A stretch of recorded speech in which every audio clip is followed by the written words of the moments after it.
आखिर क्या है इस बार बिहार में बम्पर वोटिंग का सच? क्या जनता ने नीतीश कुमार को बदलने का बना लिया है मन, या महिलाओं ने जंगल राज के डर से सुशासन बाबू पर ही जताया है भरोसा?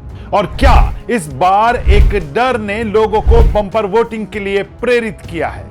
आखिर क्या है वह नैरेटिव जो इस बार वोटिंग बढ़ाने का एक अहम कारण बना? नमस्कार, आप देख रहे हैं YBN बिहार झारखंड और मैं हूं दीपक गौड़। मुद्दा गर्म है कि इस एपिसोड में हम बात करेंगे बिहार विधानसभा चुनावों के पहले चरण में हुई बम्पर वोटिंग के कारणों की। हम बात करेंगे कि आखिर महिलाओं ने लंबी लंबी कतारों में लगकर क्या संदेश दिया है। आज हम बात करेंगे कि क्या सही में बढ़ा मत प्रतिशत बिहार में सत्ता परिवर्तन का संकेत है। आज के इस एपिसोड में हम बात करेंगे एक ऐसे छिपे नैरेटिव की जिसे लेकर बम्पर वोटिंग होने की बात कही जा रही है। और आज की इस वीडियो में हम चर्चा करेंगे आखिर सियासतदान इन बड़े वोट बैंक को लेकर आगे के लिए क्या रणनीति बना रहे हैं। इस वीडियो को अंत तक देखिए, क्योंकि हमारी रिसर्च इस बम्पर वोटिंग के कारणों की तह तक ले जाएगी। लेकिन इस वीडियो में आगे बढ़ें इससे पहले अगर आपने हमारे इस चैनल को सब्सक्राइब नहीं किया है तो अभी कर लें और बेल आइकन का बटन दबाना ना भूलें। तो चलिए सबसे पहले शुरुआत करते हैं उस आंकड़े से जिसने बिहार की राजनीति के इतिहास को बदल दिया है। असल में बिहार की राजनीति में इस बार के विधानसभा चुनावों के पहले चरण में जो मतदान हुआ है वो ऐतिहासिक है। अगर आंकड़ों में इस बात को समझाएं तो इस बार पहले चरण में 64.69% का मतदान हुआ। बिहार में इससे पहले 1951-52 से 2000 तक सबसे अधिक मतदान वर्ष 2000 के विधानसभा चुनाव में हुआ था, जिसमें 62.57% वोट पड़े थे। जबकि 51-52 से 2024 तक के लोकसभा चुनाव में बिहार में सबसे अधिक 1998 में 64.7% मतदान हुआ था, जो कि इस बार बिहार के पहले चरण की सीटों पर हुए वोटिंग से भी कम है। अब राजनीति में अमूमन कहा जाता है कि अगर वोट प्रतिशत बढ़ा है तो इसे एंटी इनकम्बेंसी माना जाए और यह सरकार बदलने का सूचक भी होता है। हालांकि बिहार में 2005 से देखें तो लगातार मत प्रतिशत बढ़ा ही है। आंकड़ों में समझिए, 2005 में जब नीतीश कुमार बिहार की सत्ता में आए तो उस साल 2 बार चुनाव हुए थे। पहली बार फरवरी 2005 में और दोबारा अक्टूबर 2005 में। फरवरी में हुए चुनावों में 46.05% मतदान हुआ था, जिसमें किसी भी दल को बहुमत नहीं मिल पाया था। हालांकि वोट प्रतिशत में 2000 की तुलना में 13% की गिरावट दर्ज हुई थी। अब अक्टूबर वाले चुनावों में वोट प्रतिशत में मामूली गिरावट और दर्ज की गई, यानी 45.85% मतदान हुआ।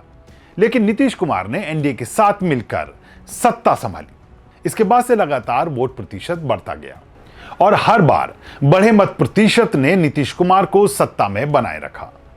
मसलन 2010 में 52.1% मतदान हुआ था, तो 2015 में 55.9% मतदान, 2020 में 56.1% मतदान हुआ। लेकिन पिछले सालों में जो मतदान में इजाफा हुआ वो 2-3% का था। लेकिन इस बार करीब 8.5% से ज्यादा का मतदान बढ़ा है। यही इस बार सियासी दलों के लिए चिंता का विषय बना भी हुआ है। हर दल अपनी जीत का दावा कर चुका है, लेकिन अंदर खाने अभी किसी को कुछ नहीं पता कि उनके पल्ले क्या आएगा। हालांकि सियासत के जानकारों ने इस बीच भी कुछ ऐसे बिंदुओं को चिन्हित किया जिसके आधार पर इस हवा के रुख को पढ़ा जा सकता है। हालांकि इस दौरान हम इस मुद्दे पर भी बात करेंगे कि आखिर इस बढ़े मत प्रतिशत के क्या कारण हो सकते हैं। तो चलिए पहले इस पर ही बात करते हैं और समझने की कोशिश करते हैं कि आखिर ऐसा क्या हुआ कि इस बार बिहार में रिकॉर्ड तोड़ मतदान हुआ। तो राजनीति के जानकारों की एक राय बन रही है कि इस बार महिलाओं के वोट प्रतिशत ने खेल बदला है। अब यह बढ़ा वोट प्रतिशत कुछ अलग अलग कारणों से है, लेकिन एक बड़ा फैक्टर यही माना जा रहा है। बात महिला वोटरों की बड़ी संख्या को लेकर ही करें तो यह मतदान केंद्रों के बाहर साफ नजर भी आ रहा था कि इस बार महिलाओं ने लोकतंत्र के इस पर्व में बढ़ चढ़कर हिस्सा लिया। लेकिन क्या उनके इस बढ़ चढ़कर हिस्सा लेने का कारण नीतीश कुमार के ऊपर पहले जैसा भरोसा भी है? क्या महिलाएं इस बात से आश्वस्त नजर आई कि नीतीश कुमार ने उनके खाते में जो 10-10 हजार रुपए डाले हैं वह बिहार की नारी के सशक्तिकरण के लिए एक अहम योजना साबित हुई है? क्या महिलाएं राजद के जंगल राज के नैरेटिव को ध्यान में रखते हुए नीतीश कुमार के समर्थन में जमकर उतर आईं? क्या नीतीश कुमार की भाजपा के साथ डबल इंजन वाली सरकार ने बिहार आगे बढ़ता नजर आ रहा है? और क्या महिलाओं का विश्वास नीतीश कुमार की शराबबंदी जैसी सख्त फैसलों वाली नीतियों के चलते वर्तमान सरकार में मजबूत हुआ है? ऐसा नजर तो आता है, क्योंकि मध्य प्रदेश में शिवराज सिंह चौहान का बतौर मामा कहा जाना एमपी की महिलाओं का शिवराज सिंह चौहान के साथ एक भावनात्मक जुड़ाव को दर्शाता रहा है। उन्होंने बतौर मुख्यमंत्री रहते हुए महिलाओं के लिए जो लाडली बहन योजना जैसी अन्य योजनाएं लागू की, बहनों ने भी इस पर उनका साथ न छोड़ने का वादा निभाया था। अगर यूं कहें कि इस तर्ज पर बिहार में नीतीश कुमार ने भी बिहार की बहू बेटियों और बहनों के लिए जो योजना चलाई वह नीतीश कुमार के हक में जाती नजर भी आ रही है। जबकि प्राप्त आंकड़ों के अनुसार बिहार में महिलाओं और पुरुषों का अनुपात 46 और 57 का है। ऐसे में महिलाओं का आगे बढ़कर मतदान करना किसके पक्ष में जाएगा, इसके अभी कयास ही लगाए जा सकते हैं। लेकिन कुछ हद तक जानकार इसे नीतीश कुमार के पक्ष में मान रहे हैं। इस बार बढ़े वोट प्रतिशत का यह एक बड़ा कारण जांच में सामने आया है। एनडीए के नेता खुद इस बात का दावा कर रहे हैं कि पहले चरण की 121 सीटों में से उनके हिस्से 100 सीटें आ रही हैं। हालांकि महिलाओं से इतर एक फैक्टर और है जिस पर चर्चा ज्यादा नहीं हो रही है, लेकिन बिहार में पहुंचे प्रवासी और दूसरे चरण के मतदान के लिए जाने वाले कुछ प्रवासियों और मजदूरों की बातों, उनसे चर्चा और बिहार में चुपचाप चलाए जा रहे एक नैरेटिव ने भी इस वोट प्रतिशत को बढ़ाने में योगदान दिया होगा, ऐसा माना जा रहा है। असल में एसआईआर को लेकर बिहार की सियासत गरमाने के बाद एक यह नैरेटिव भी अंदर खाने बिहार से बाहर चला कि जो इस बार के विधानसभा चुनाव में वोट नहीं देगा उनके वोटर कार्ड भी आने वाले समय में निरस्त कर दिए जाएंगे।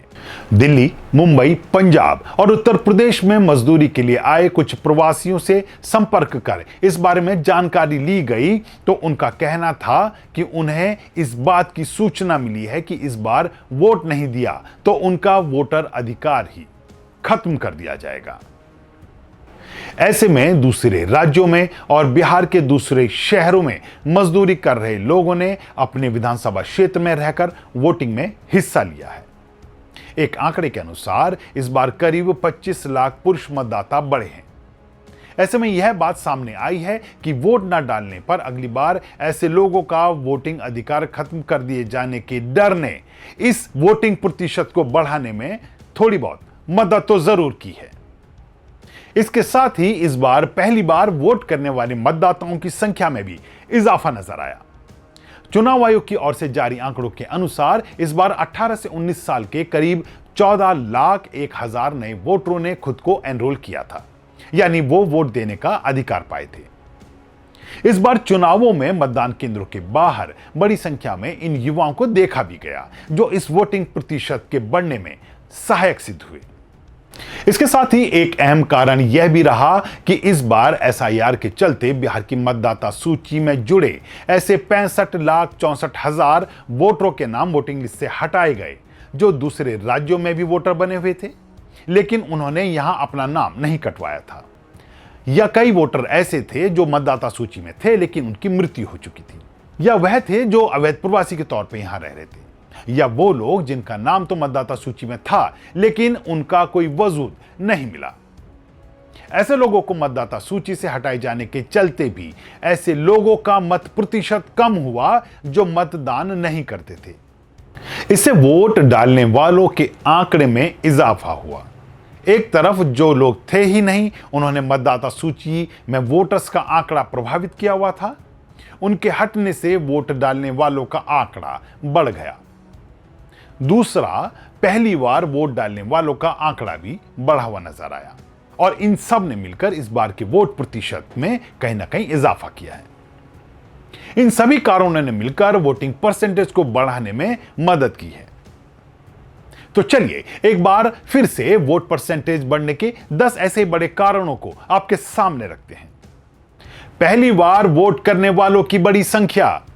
तो बता दें कि इस बार लगभग 25 से 30 लाख नए मतदाता पहली बार मतदान कर रहे थे, जिसमें युवाओं की भागीदारी अधिक है। दूसरा, महिलाओं की बढ़ी हुई भागीदारी। नीतीश सरकार की योजनाओं से सशक्त हुई महिला वर्ग अब वोटिंग में रिकॉर्ड उपस्थिति दर्ज करा रही हैं। प्रवासी मतदाताओं की वापसी। त्योहारी सीजन और चुनाव के बीच समय होने से बड़ी संख्या में बाहर काम करने वाले बिहारियों ने अपने गांव लौटकर वोट डाला है। चौथा, डिजिटल जागरूकता और अभियान। Social media, YouTube, Instagram reels और राजनीतिक प्रचार अभियानों ने युवाओं को मतदान के लिए प्रेरित किया। पांचवा, 3 मोर्चों की सियासी टक्कर। एनडीए, महागठबंधन और जनसुराज और एआईएमआईएम जैसे तीसरे मोर्चे की मौजूदगी से जनता में उत्सुकता बढ़ी। इसी कारण वोट परसेंटेज भी बढ़ा। छठा, स्थानीय मुद्दों पर केंद्रित प्रचार। बेरोजगारी, सड़क, शिक्षा और स्वास्थ्य जैसे जमीनी मुद्दों को लेकर हर दल ने सीधा संवाद किया, जिससे लोगों को लगा कि उनकी आवाज सुनी जा रही है। सातवां, जागरूकता अभियान का असर। चुनाव आयोग, एनजीओ और मीडिया चैनल्स जैसे वाईबीएन बिहार झारखंड द्वारा चलाए गए वोट जरूर करें अभियानों ने असर दिखाया। आठवां, ग्रामीण इलाकों में बड़ी राजनीतिक चर्चा। पंचायतों, चौपालों और सोशल ग्रुप्स में चुनावी चर्चा ने माहौल गरमाया, जिससे मतदान को सामाजिक जिम्मेदारी की तरह देखा गया। नवा, युवाओं में बदलाव की चाह। नई राजनीतिक पार्टियां जैसे जनसुराज और लोजपा ने युवाओं को सिस्टम बदलने के नाम पर आकर्षित किया। 10वां, सुरक्षा और सुविधाओं में सुधार। इस बार मतदान केंद्रों पर बेहतर सुविधा, रोशनी, पानी, रैंप और महिला बूथ कर्मियों की तैनाती ने लोगों को घर से निकलने के लिए प्रेरित किया। तो हमने इस बार वोट प्रतिशत बढ़ने के जो बड़े कारण खोजे, क्या आप उनसे सहमत हैं? क्या सही में आप भी इनमें से एक हैं? अपनी राय हमें कमेंट बॉक्स में लिखकर जरूर बताएं। अगर आपको हमारी ये रिपोर्ट पसंद आई हो तो लाइक और शेयर करना ना भूलें। मुद्दा गर्म है में आज इतना ही। एक बार फिर आपसे मुलाकात होगी ऐसे ही एक नए मुद्दे के साथ। तब तक के लिए दीजिए इजाजत। नमस्कार।